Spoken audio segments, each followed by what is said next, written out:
Namaskar, welcome at English Study. I am Rekha Gupta. Today we will read about Chinua Achebe and his important work Things Fall Apart. तो please video को like और share करें and do not forget to subscribe the channel. Let us see about Chinua Achebe. 16th November 1932, 31st March 2013. देखिए Chinua अचीबे जो है African writer है, Nigeria के ये नॉवेलिस्ट और पोएट और क्रिटिक है। इनका जन्म 16 नवंबर 1930 को होता है और 31 मार्च 2013 को इनकी डेथ हो जाती है। इनके बारे में कुछ जान लेते हैं। A Nigerian novelist, poet and critic who is regarded as the dominant figure of modern African literature. तो ये नाइजीरियन नॉवेलिस्ट, पोएट और क्रिटिक है और मॉडर्न अफ्रीकन लिटरेचर के डोमिनेंट फिगर के रूप में जाने जाते हैं। Often referred as the father of African literature, originally इनको फादर ऑफ अफ्रीकन लिटरेचर कहा जाता है।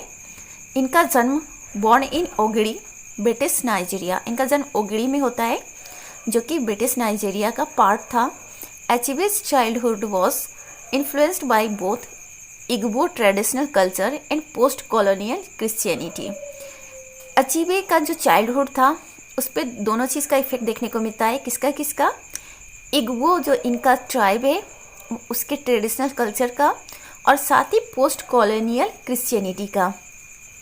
एक्चुअली अचीबे जो थे इग्बो ट्राइब से बिलोंग करते थे और इस वजह से उसका इफेक्ट तो इनके ऊपर पड़ना ही था और साथ ही उस समय ब्रिटिश लोगों का अधिकार था नाइजीरिया में, तो इसलिए पोस्ट कॉलोनियल क्रिश्चियनिटी का भी इफेक्ट था इनके बचपन पर।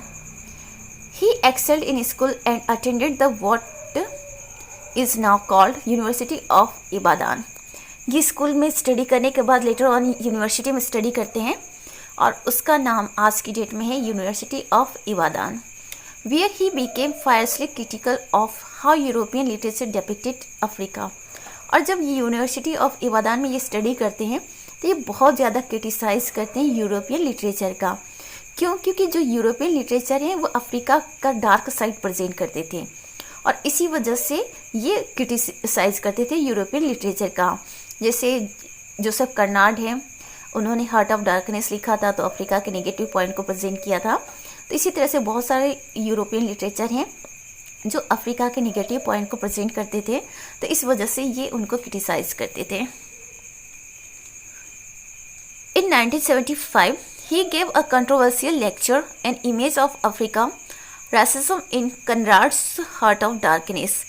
1975 में इन्होंने एक कंट्रोवर्शियल लेक्चर दिया था और उस लेक्चर का टाइटल था an image of Africa racism in Conrad's heart of darkness.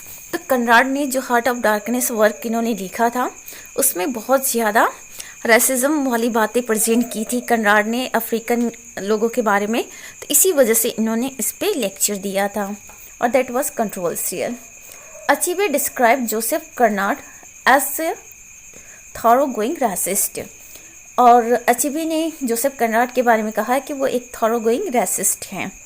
He stayed in USA for the 19 year trainer at Bard college as a professor of language and literature. आगे चल के ये यूएसए में stay करते हैं 19 years के लिए और कहाँ पे, बार्ड कॉलेज में, जहाँ पे ये प्रोफेसर होते हैं लैंग्वेज और लिटरेचर के।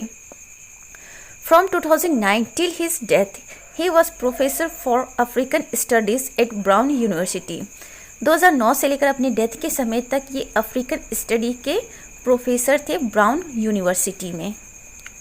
ही won Man Booker international prize in 2007।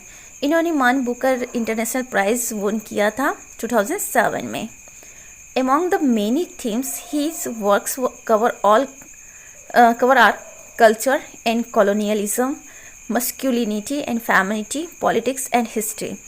इनके जो वर्क्स हैं उसमें बहुत सारे थीम्स आपको देखने को मिलते हैं अलग अलग।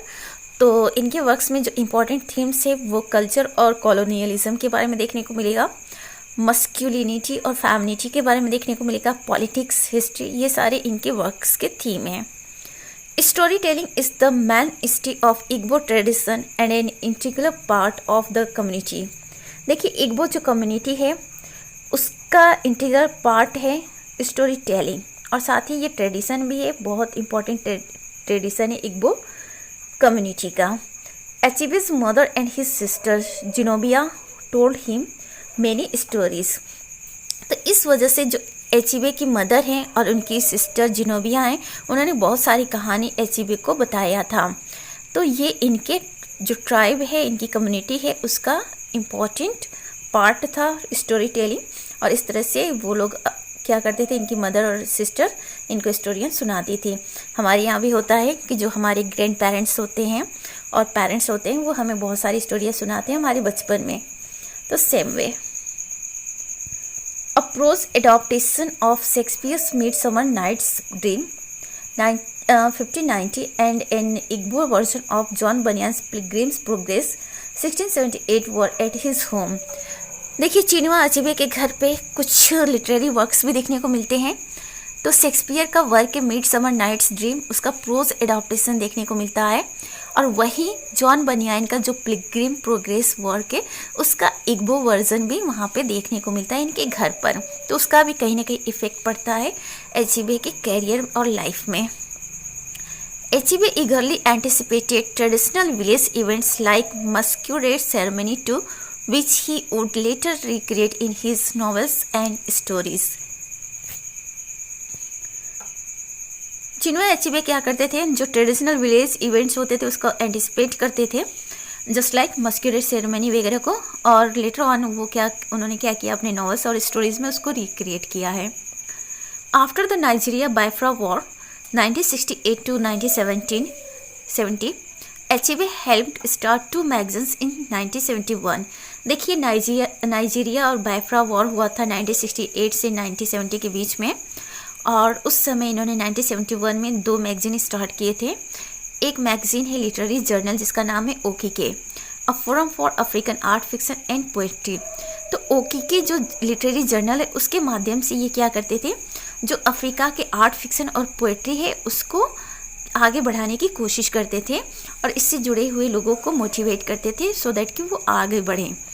और दूसरा इनका जो मैगजीन है वो है Nsukka Scope an internal publication of university, और ये यूनिवर्सिटी का पब्लिकेशन होता था नसुका स्कोप। और ओकीके क्या था, लिटरेरी जर्नल था जिसमें अफ्रीकन आर्ट फिक्शन और पोइट्री को आगे बढ़ाया जाता था, जिसके माध्यम से। इनके कुछ इंपॉर्टेंट वर्क्स देख लेते हैं। वैसे तो ये अपने नावल के लिए ज़्यादा जाने जाते हैं, तो उसमें इनके कुछ इंपॉर्टेंट नॉवेल्स हैं। Achebe's first novel and magnum opus Things Fall Apart 1958 occupies a pivotal place in African literature and remains the most widely studied, translated and read African novel। Achebe का जो पहला नॉवेल है things fall apart, जो कि 1958 में आता है, ये इनका फर्स्ट नॉवेल तो है ही, साथ इनका मैग्नम ओपस भी है, मतलब कि इनका मास्टरपीस भी है। और ऐसा माना जाता है कि जो अफ्रीकन लिटरेचर है उसमें इसका पाइवटल प्लेस है, मतलब बहुत इंपॉर्टेंट प्लेस है। और ये ऐसा वर्क है अफ्रीकन लिटरेचर का जिसको ज़्यादा से ज़्यादा स्टडी किया गया है, ट्रांसलेट भी किया गया और रीड भी किया गया है। मतलब थिंग्स फॉल अपार्ट वो अफ्रीकन लिटरेरी वर्क है जिसको सबसे ज़्यादा स्टडी किया गया है, बहुत ज़्यादा बड़े पैमाने पे उसका स्टडी की गई है, उसका ट्रांसलेशन भी किया गया है और उसको पढ़ा भी गया है। इनका सेकेंड वर्क है नो लॉन्गर एट ईज 1960 का वर्क है, एंड एरो ऑफ गॉड 1964 का वर्क है, along with things fall apart complete so called African trilogy. तो इनके जो 3 वर्क है things fall apart, no longer at ease, arrow of God, ये तीनों वर्क मिलकर अफ्रीकन ट्रायोलॉजी बनाते हैं। तो पूछा जा सकता है कि अफ्रीकन ट्रायोलॉजी में कौन कौन से वर्क आते हैं, तो things fall apart, no longer it is, arrow of God. या ये भी पूछा जा सकता है कि चिनुआ अचेबे का वो कौन सा वर्क है जो अफ्रीकन ट्रायोलॉजी के रूप में जाना जाता है, तो वो हो जाएगा आपका things fall apart, no longer it is, arrow of God. His later novels are a man of the people 1966 and ant hills of the savannah 1987। तो इनके बाद के जो नॉवेल्स हैं वो है a man of the people जो कि 1966 में पब्लिश्ड होता है, and the second one is ant hills of the savannah 1987 में पब्लिश्ड होता है। नॉवेल के साथ इन्होंने और भी कुछ लिखा है just like short stories and poem वगैरह, तो उसके बारे में भी देख लेते हैं। शॉर्ट स्टोरी इन्होंने जो लिखे हैं वो देख लीजिए, थोड़ा सा एक नज़र इस पर भी देख लेते हैं। इन अ विलेज सोर्स 1951 की ये शॉर्ट स्टोरी है। The old order in a conflict with the new 1957, 52. Dead Man's Path 1953. Chiki's School Days 1960. The Sacrificial Egg and Other Stories 1962. The Voter 1965. Civil Peace 1971. Sugar Baby 1972. Marriage is Private Affairs 1972. Vengeful Creditor 1972. तो ये कुछ इनके important short stories है जिसे थोड़ा सा video को pause करके 1-2 बार देख लेंगे तो आपके दिमाग में सेट हो जाएगा। पोएट्री इनके देख लेते हैं। There was a young man in our hall 1952 का ये पोएम है। Beware Soul Brother and Other Poems 1971 में आता है। Christmas in Biafra and Other Poems 1973 में आता है। Flying also 1973। The Old Man and the Census 1974 का वर्क है। अनदर अफ्रीका 1998 का वर्क है। Philosophy to West African library journals listening in the east are some examples of essays and criticism of Achebe. तो कुछ इनके works हैं जो इन्होंने ऐसे में भी लिखा है और क्रिटिसिज्म के फॉर्म में लिखा है। तो वो है philosophy to West African library journals और लिसनिंग इन द ईस्ट। तो ये इनके कुछ इंपॉर्टेंट वर्क्स हैं जिसमें आप लोगों ने क्या क्या देखा, उनके इंपॉर्टेंट नॉवेल्स देखे, उनके ट्रायलॉजी देखे। ट्रायलॉजी में क्या क्या है, no longer at ease, arrow of God, things fall apart. Short stories आप देख लीजिए यहाँ पे कौन कौन से शॉर्ट स्टोरीज इन्होंने लिखे हैं और कुछ पोएट्री भी इन्होंने लिखे हैं। तो ये चिनुआ अचीबे के इंपॉर्टेंट वर्क्स हैं।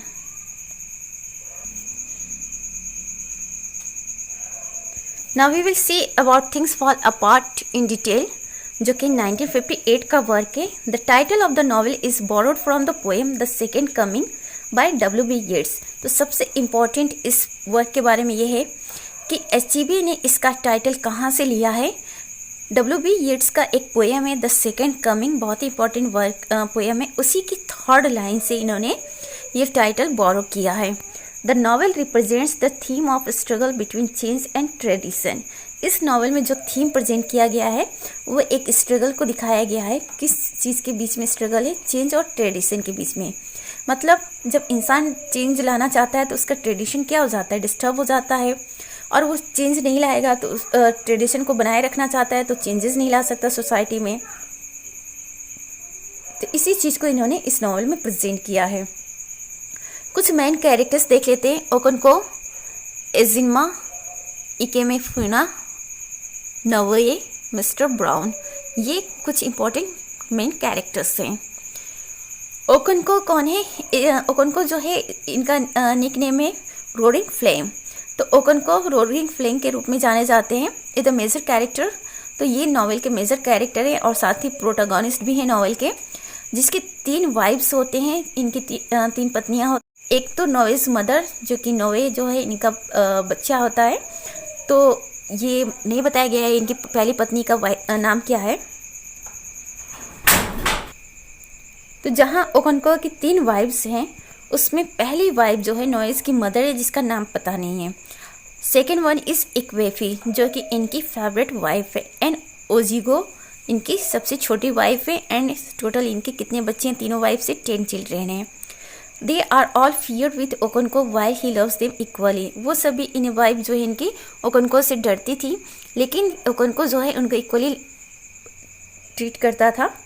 और बहुत ऐसा नहीं था, लेकिन हाँ थोड़ा गुस्सा था, तो इस वजह से उसने क्या कर दिया था, ओजिगो को थोड़ा सा मार वार दिया था। तो आगे इसके बारे में देखेंगे। He is physically strong with great strength. His favorite daughter is Ejinma, the only child of Ikwefi.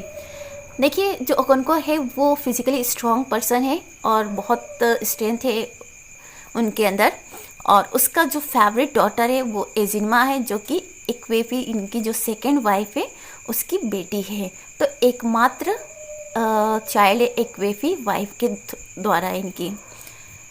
Bye beating his youngest wife Ojiugo for her negligence, she did not cook food. He breaks the law of the week of peace.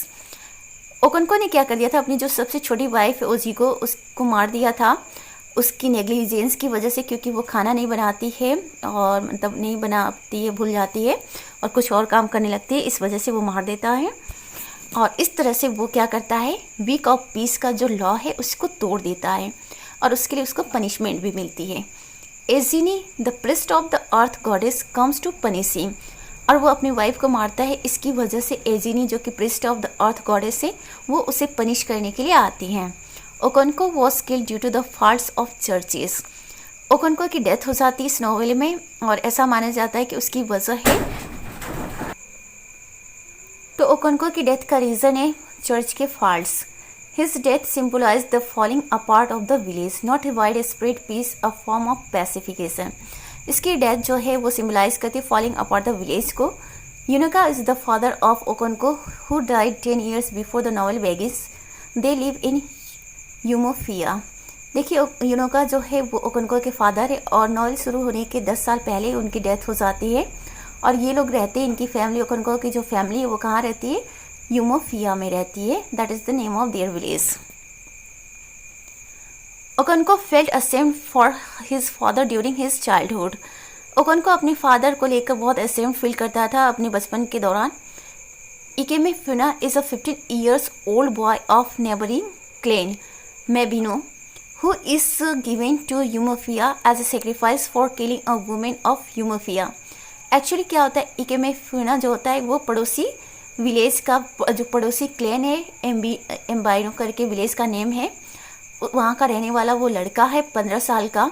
और उससे गलती हो जाती है, उससे क्या गलती हो जाती है कि वो यूमोफिया विलेज के एक लेडी को मार देता है, और उसकी सज़ा उसे मिलती है कि वो जाकर यूमोफिया में रहेगा। उसे सेक्रीफाइस के तौर पे यूमोफिया विलेज में भेज दिया जाता है कि तुम अपनी गलती की सज़ा को भुगतो, क्योंकि वो पड़ोसी क्लेन का होता है। और वो ऐसा इसलिए करते हैं सो दैट कि दोनों क्लेन में हार्मनी बनी रहे, अच्छी अंडरस्टैंडिंग बनी रहे। तो इस वजह से उसे उसकी गलती की सज़ा मिलती है और उसे भेज दिया जाता है यूमोफिया विलेज में। He lived with Okonkwo family for 3 years। वो ओकोनको की फैमिली के साथ 3 years तक रहता है, और इस तरह से he becomes the adopted son of Okonkwo. वो ओकोनको का क्या बन जाता है, एडॉप्टेड सन बन जाता है। Okonkwo has the tragic flaw that is his fear of being weak and fail. Okonkwo के अंदर एक ट्रेजिक फ्लॉ है, और ट्रेजिक फ्लॉ क्या है कि वो हमेशा डरता रहता है कि कहीं वो कमज़ोर ना हो जाए, वो कहीं फेल ना हो जाए। और इस चीज़ को लेकर क्या होता है कि इकेमे फुना जो होता है वो भी ओकोनको की तरफ बहुत स्ट्रेंथ वाला आगे चल के पर्सन बन जाता है, और इस चीज़ को लेकर ओकोनको हमेशा उससे डरता रहता है कि कहीं वो उसे हरा ना दे या उसे कमज़ोर ना कर दे, और इसी वजह से प्रॉब्लम क्रिएट हो जाती है। तो नॉवेल की स्टोरी को एक बार आप लोग थोड़ा सा पढ़ लेंगे समरी को, इससे आपको एवरीथिंग क्लियर हो जाएगा, क्योंकि समरी पढ़ने से सारे कैरेक्टर के बारे में और अच्छे से क्लियर हो जाएगा।